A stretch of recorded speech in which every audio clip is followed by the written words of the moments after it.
Se inscreve aqui no canal, ativa o sino das notificações para você não perder nada, comenta, compartilha, hypa o vídeo, dá aquela moral pra gente aí. E ó, o Flamengo tem essa marca, esse jejum histórico de não vencer o Juventude em Caxias do Sul há 28 anos. A última vitória do Flamengo foi em 97, lá né, com o Sávio, com o Romário ainda no elenco do Flamengo. Será que a gente consegue uma vitória domingo, depois de tanto tempo? Eu espero, galera. E ó, pra esse jogo, a parada é a seguinte, o Flamengo pode ter até 4 desfalques, galera.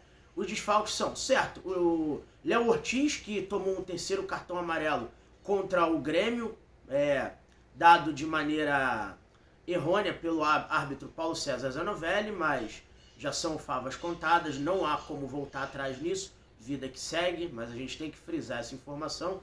Além dele, a gente tem o Eric Pulgar, que se recupera de cirurgia no 5º metatarso, no dedinho, né? E o Alexandro, que já está recuperado de problemas musculares, mas ainda está treinando no campo com a fisioterapia, fazendo a última fase de transição para treinar plenamente com o elenco rubro-negro e vai ficar à disposição provavelmente no jogo com o Estudiantes La Plata pela Libertadores na quinta-feira, dia 18 de setembro, no Maracanã. Outra coisa também é o Varela, galera. Varela tá com um problema de pubalgia, inflamação, né, abaixo da parte da barriga ali, enfim.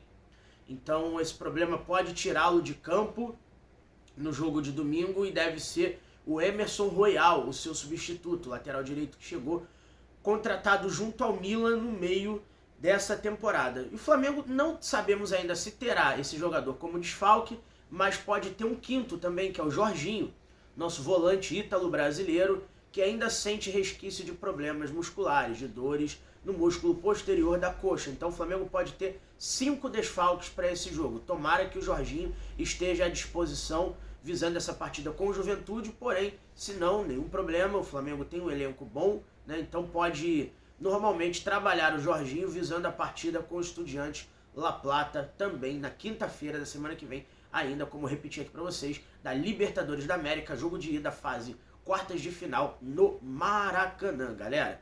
Com isso, o Flamengo já tem mais ou menos um esboço de escalação, né? A gente tem o Flamengo podendo formar com Rossi, Emerson Royal, Danilo, Léo Pereira e Ayrton Lucas ou Matias Vinha, Alan, Saúl Níguez, Arrascaeta, Plata, Pedro e Samuel Lino, que está de volta aí das seleções. Dos jogadores que tiveram na data FIFA, com as suas respectivas seleções, todos eles receberam folga nessa quarta-feira e se reapresentaram hoje, mais cedo. O Flamengo treinou na parte da manhã, então os jogadores se reapresentaram hoje normalmente e seguem cada um a sua rotina e agenda de treinos com o elenco do Flamengo, exceto o Varela, que segue sendo reavaliado dia após dia para saber da recuperação do seu problema e se ele vai estar apto a jogar contra o Juventude no domingo, tá certo? Vamos esperar para ver o que vai acontecer. O departamento médico do Flamengo é competente, apesar de alguns questionamentos que a gente já fez aqui, e a gente sabe que eles vão trabalhar sempre pro melhor dentro do Flamengo, tá certo? Agora mudando de assunto, galera, vamos falar da nação rubro-negra que mais uma vez deu show, que é o seguinte: o Flamengo visa o reconhecimento da Organização das Nações Unidas sobre ser declarado a nação rubro-negra uma nação sociocultural. Isso mesmo.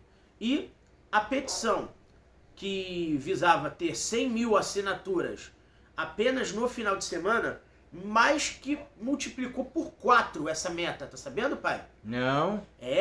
Apenas ontem à noite, quarta-feira, a assinatura já atingiu o recorde de 410 mil, galera. Então, o Flamengo tá pertinho no momento desse vídeo, ou já deve ter ultrapassado, não atualizei os números, a quantidade de 500 mil, pasmem vocês que não são Flamengo, só lamento, 500 mil de assinaturas, galera. Então vamos ficar de olho aí, que nos próximos dias a gente pode conseguir, ou ainda hoje, um número de 500 mil de assinaturas, que é o que a organização pede para apreciar tal reconhecimento. Então vamos ficar de olho aí, que isso é mais um recorde, mais um fenômeno da nação rubro-negra, a maior nação sem território do mundo, né? Porque a gente não tem soberania, território para ser declarado um país. Mas nação, A gente tem. Estamos em todos os cantos do planeta Terra e do planeta esporte também, né? Do futebol, basquete, de tudo. E falando em basquete, o Flamengo ontem fez um amistoso de preparação visando a Copa do Mundo de Clubes de Basquete, né? Que vai ser em Singapura no dia 18 de setembro, quinta-feira, 5 horas da manhã, a bola sobe para o primeiro jogo do Flamengo. E o Flamengo perdeu, galera, para o São Pablo Burgos, time com quem fizemos a final do Mundial de Clubes de Basquete de 2022 e acabamos nos consagrando bicampeões mundiais. Mas nesse jogo de preparação, o Flamengo perdeu por 106-86. Mas nenhum problema, é jogo de preparação, sem susto, vida que segue, né? Então tá tudo certo. Hoje o Flamengo deve pegar o San Sebastián, time do País Basco, pelo segundo amistoso dessa fase de treinamentos que o time principal do técnico Sérgio Oberra Hernandes está tendo lá na Espanha, para se preparar e seguir na semana que vem para Singapura, tá certo, galera? Então vamos ficar de olho aí que o Flamengo tem Mundial para disputar na semana que vem, porque agora teu povo pede o mundo de novo. Agora vamos falar de planejamento para 2026. Não acabou 2025, o Flamengo já pensa em 2026.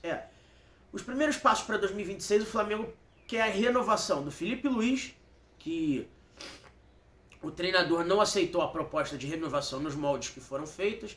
O treinador quer valorização salarial para ele e para a comissão técnica, além de melhorias na estrutura do CT Ninho do Urubu.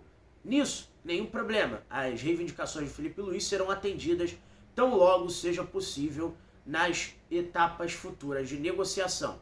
E o CT Ninho do Urubu já caminha para ter essas melhoras tranquilamente. Outra coisa também que o Flamengo quer é as renovações de Jorge de Arrascaeta e do goleiro Agustín Rossi. E essas renovações estão encaminhadas na teoria, né, no papel. Vamos ver quando for a hora de assinar, que é o que tem que acontecer. Está encaminhado e está nos conformes para todo mundo assinar bonitinho ali e ser efetivado. Além disso, galera, o Flamengo definiu o planejamento de contratações. E tem uma posição das contratações que a gente tentou muito nessa janela, que o Flamengo abriu mão de contratar para o ano que vem, pai. Qual? A posição de zagueiro. O Flamengo não vai contratar zagueiros para suprir a saída do Cleiton e alguma possível outra saída no final da temporada 2025, começo da temporada 2026. Sabe por que o Flamengo não vai contratar zagueiro? Não. Porque deve ter mudanças na zaga. Como o Flamengo tem 3 laterais esquerdos, Alexandro, temos também o Ayrton Lucas e Matias Vinha, o Alexandro, que já tem mais idade, vai fazer o movimento natural que o Danilo fez de sair da lateral para jogar na zaga. E nós teremos o quarteto de zaga formado por Léo Ortiz, Léo Pereira, Danilo e Alexandro.